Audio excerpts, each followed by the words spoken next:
Praise the lord. నిజమైన స్వరం July 5, 2026 Holi prayer home సంఘం వారి అనుదిన వాగ్దాన పరిచర్య.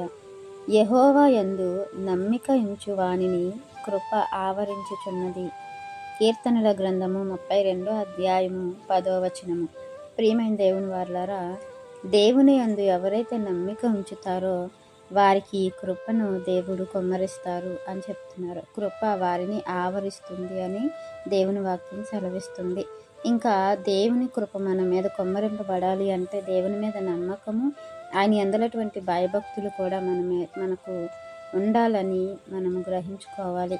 ఎప్పుడైతే దేవుని యందు భయభక్తులు కలిగి ఆయన యందు నమ్మకం ఉంచుతామో దేవుడు మనం నడవవలసిన మార్గాలను బోధించి మన మీద ఆయన దృష్టి ఉంచి మనకి ఆలోచన చెప్తారంట.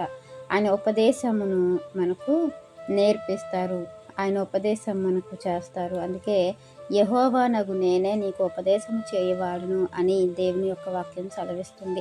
ఎప్పుడైతే మనం ఆయన మీద ఆధారపడతామో, ఎప్పుడైతే ఆయన యందు నమ్మకం ఉంచుతామో, ఎప్పుడైతే ఆయన యందు భయభక్తులు కలిగి ఉంటామో, ఎప్పుడైతే దేవునికి మనము విధేయులుగా ఉంటామో, ఆ విధేయతను బట్టి దేవుడు మనల్ని ఆయన మార్గంలో నడిపించడానికి ఇష్టపడతారు. దానికి ముందు మనము ఏ శ్రమలో ఉన్నా కూడా ఆయన రక్షిస్తారు, మనల్ని విమోచిస్తారు. మనం ఆయన్ని స్తుతించేవారుగా దేవుడు మనల్ని ఎన్నుకుంటారు. అంతేకాదు, మనలో ఉన్నటువంటి దుర్మార్గతను కూడా దేవుడు తీసివేస్తారు.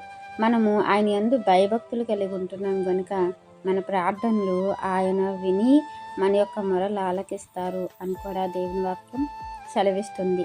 అంతేకాకుండా మనము దివారాత్రము ఆయన యొక్క వాక్యాన్ని ధ్యానించినప్పుడు, ఆయన యొక్క మాటలను విని ఒప్పుకున్నప్పుడు మనలో ఉన్నటువంటి చెడుతనాన్ని దేవుడు ఒప్పుకునేలా చేసి, వాటిని విడిచిపెట్టేలా చేసి, ఆ అతిక్రమాన్ని మన నుండి, ఆ దోషాన్ని మన నుండి తీసివేసి దేవుడు మనల్ని నీతిమంతులుగా చేస్తారు. నీతిమంతుల లెక్కల్లో మనల్ని ఉంచుతారు. ఇక దేవుడు మనలో నుండి ఆ అక్రమాన్ని తీసివేస్తారు. ఆత్మలో కపటము లేని వారుగా వాక్యం మనల్ని చేస్తుంది, మనల్ని ధన్యులుగా చేస్తుంది.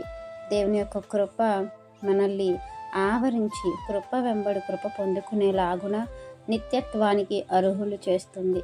మనల్ని ఆ నిత్య మార్గంలో నడిపిస్తుంది.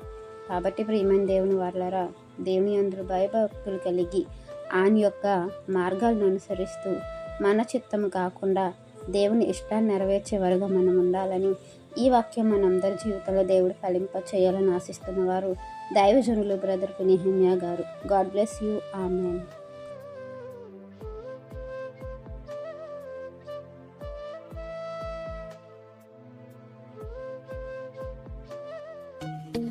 Hi friends, Holi prayer home Gajuwaka సంగమ వారు మాట్లాడిన విలువైన దేవుని సందేశములను మీరు వినటానికి మా యొక్క యూట్యూబ్ ఛానల్ హోలీ ప్రేయర్ హోమ్ను సబ్స్క్రైబ్ చేసుకొని పక్కనున్న బెల్ ఐకాన్ క్లిక్ చేయగలరు.